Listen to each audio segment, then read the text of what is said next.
দক্ষিণ কলকাতার ল কলেজে গণধর্ষণের ঘটনায় পথে নেমেছে বিজেপি। এর আগে আরজিকর কাণ্ডেও পথে নামতে দেখা গিয়েছিল রাজ্যের প্রধান বিরোধী দলটিকে, কিন্তু এরপর গোটা রাজ্যবাসী দেখেছিল এক অভূতপূর্ব অরাজনৈতিক আন্দোলন, আর তাতেই এসেছিল জনজোয়ার। তবে কি এবারও বিধানসভা নির্বাচনের আগে রাজ্যের বিরোধী দলনেতা প্রতিবাদের ভাষা হিসেবে এবার পতাকা ছাড়া আন্দোলনে নামার ডাক দিলেন? এই খবরটি নিবেদন করছে স্বামী বিবেকানন্দ ইউনিভার্সিটি।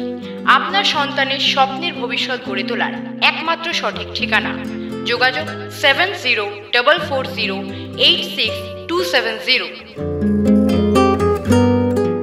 দক্ষিণ কলকাতার কসবায় সরকারি আইন কলেজে গণধর্ষণের ঘটনার প্রতিবাদে রাজপথে নেমে শনিবার কার্যত তুলকালাম বাঁধিয়েছিলেন রাজ্য বিজেপি সভাপতি তথা কেন্দ্রীয় প্রতিমন্ত্রী সুকান্ত মজুমদার। এমনকি তাকে কলকাতা পুলিশ গ্রেফতার করে রাতভর লালবাজারে আটকে রেখেছিলেন বলেই অভিযোগ। রবিবার একই ইস্যুতে পথে নেমে আরও বড় আন্দোলনের ডাক দিলেন রাজ্যের বিরোধী দলনেতা তথা বিজেপি বিধায়ক শুভেন্দু অধিকারী। অর্থাৎ কসবার ঘটনাকে আসন্ন বিধানসভা নির্বাচনের আগে যে রাজ্য বিজেপি রাজনৈতিক ইস্যু করতে কোনো পথ বাকি রাখছে না, এটা স্পষ্ট। রবিবার বিজেপির যুব মোর্চার পক্ষ থেকে আয়োজিত কন্যা সুরক্ষা যাত্রায় নেতৃত্ব দেন রাজ্যের বিরোধী দলনেতা শুভেন্দু অধিকারী। গোলপার্ক থেকে শুরু হয়ে এই মিছিল গড়িয়া মোড় পর্যন্ত যায়। মশাল হাতে প্রতিবাদে সামিল হন বহু দলীয় কর্মী সমর্থকেরা। এই মিছিলের পরই এক সংক্ষিপ্ত জনসভায় বক্তৃতা দেন শুভেন্দু অধিকারী। তিনি বলেন, আমি অভয়ের বাড়িতে যাব, তাদের বলবো গত বছর 27শে অগস্ট ছাত্র সমাজ নবান্ন অভিযানের ডাক দিয়েছিল, আপনারা এবার নবান্ন অভিযানের ডাক দিন, আমরা পতাকা দূরে সরিয়ে রেখে ওই অভিযানে ঝাঁপিয়ে পড়ব।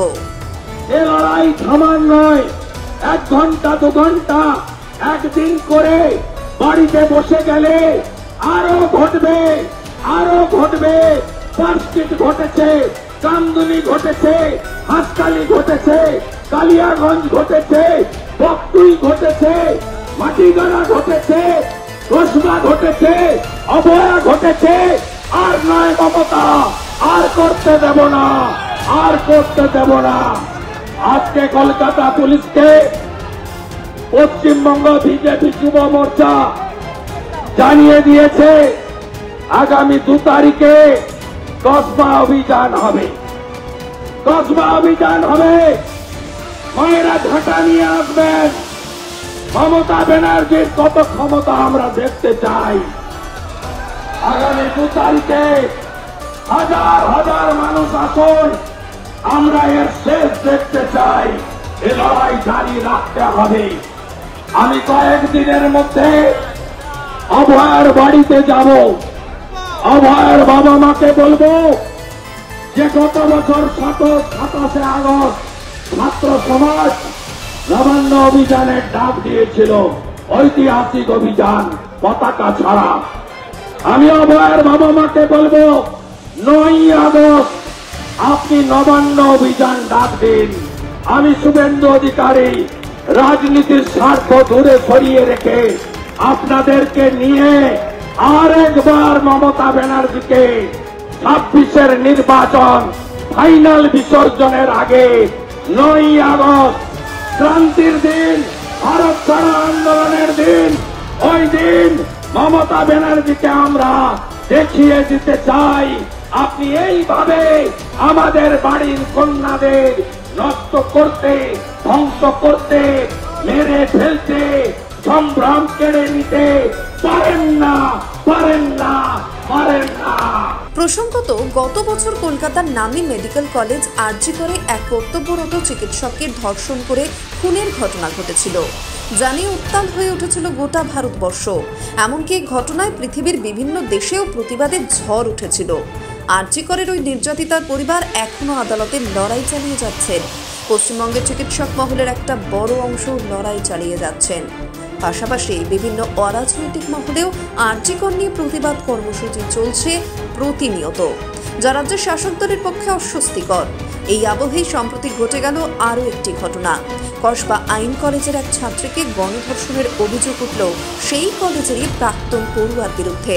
কলেজ ক্যাম্পাসে ঘটে যাওয়া সেই ঘটনায় মূল অভিযুক্ত সকলেই শাসক দলের ছাত্র সংগঠনের নেতা ও কর্মী। ফলে আরজি করের মতোই আরেকটি সরকারি ক্যাম্পাসে ধর্ষণের ঘটনায় জড়িয়ে পড়ল তৃণমূল। 26 বিধানসভা নির্বাচনের আগে জানিয়ে তীব্র আন্দোলন গড়ে তুলতে কোনো মতে হাতছাড়া করতে নারাজ বঙ্গ বিজেপি।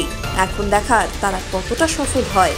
শুভেন্দুর হুঁশিয়ারি, কলকাতা পুলিশকে যুব মোর্চা 2 তারিখ কর্মসূচির কথা জানিয়ে দিয়েছে। মায়েরা ঝাঁটা নিয়ে আসবেন। তৃণমূলের কত ক্ষমতা দেখতে চাই। হাজার হাজার মানুষ এই কর্মসূচিতে যোগ দেবেন। আমরা এর শেষ দেখতে চাই। এর লড়াই জারি রাখতে হবে।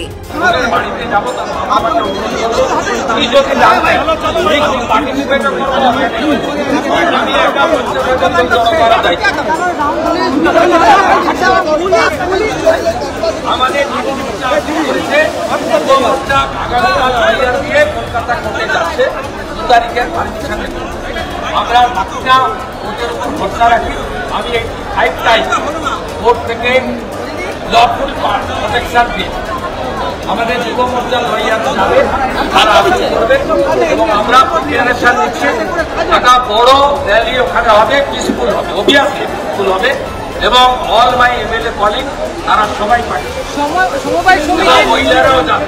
আসলে রাজ্যে লাগাতার ধর্ষণের ঘটনা নিয়ে তীব্র আন্দোলনের পথে বঙ্গ বিজেপি। তাই আন্দোলনের রাশ নিজেদের হাতে রেখেও তিনি চাইছেন দলীয় পতাকা সরিয়ে রেখে সমান্তরাল একটি আন্দোলন চলুক শাসক দল তৃণমূলের বিরুদ্ধে। আর সেই কারণেই আরজি করের নির্যাতিতা চিকিৎসকের পরিবারকে তার আহ্বান আগামী 9 আগস্ট নবান্ন অভিযানের জন্য, যাতে আন্দোলনের ধারাবাহিকতা বজায় থাকে এবং শাসক দলকেও চাপে রাখা যায়। ব্যুরো রিপোর্ট, নিউজ বর্তমান।